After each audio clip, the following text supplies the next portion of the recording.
আলহামদুলিল্লাহ, সিলেট এমসির মাঠও আঞ্জুমানে দিনের খেজমতের 3 দিন ব্যাপী তাফসীরুল কুরআন মাহফিলের আজ দ্বিতীয় দিন চলতেছে। খুব সুন্দর মনোরম দৃশ্য। এখানে হাজার হাজার লক্ষ লক্ষ মানুষ, খুব সুন্দর একটা পরিবেশ, সুন্দরভাবে একটা মাঠের মধ্যে একটা বসার বা ইন্তজাম করা হয়েছে। এই যে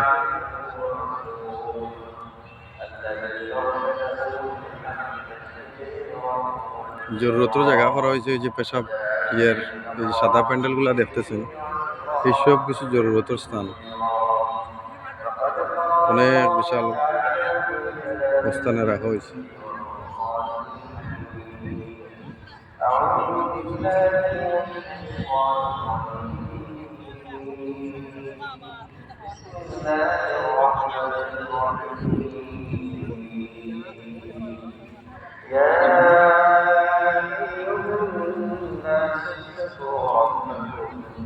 اتقوا ربكم الذي خلقكم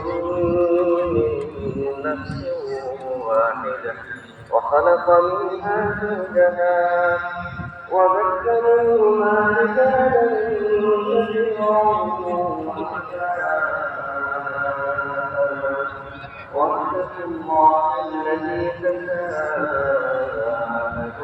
به والأرحام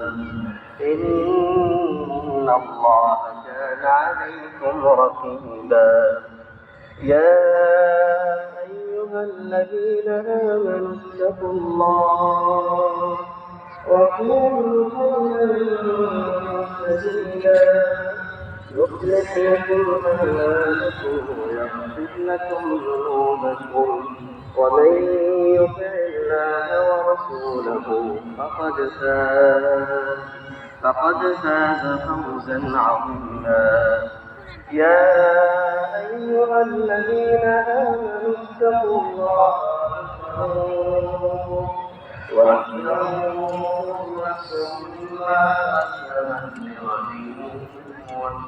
الله إن الله خبير بما تعملون إن الله وملائكته يصلون على النبي يا أيها الذين آمنوا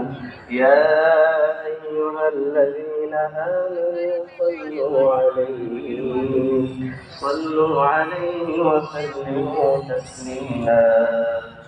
اللهم صل على محمد اللهم صل على محمد وعلى آل محمد كما صليت على إبراهيم وعلى آل إبراهيم إنك حميد مجيد اللهم بارك على محمد وعلى آل محمد كما باركت على إبراهيم وعلى آل إبراهيم إنك حميد مجيد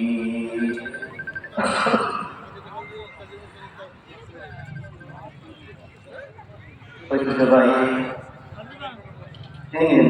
ঐতিহাসিক তাফসীর ও কোরআন মাহফিলের আজকের এই ঐতিহ্যবাহী আল্লামা সাইয়্যিদ রাহিমাহুল্লাহ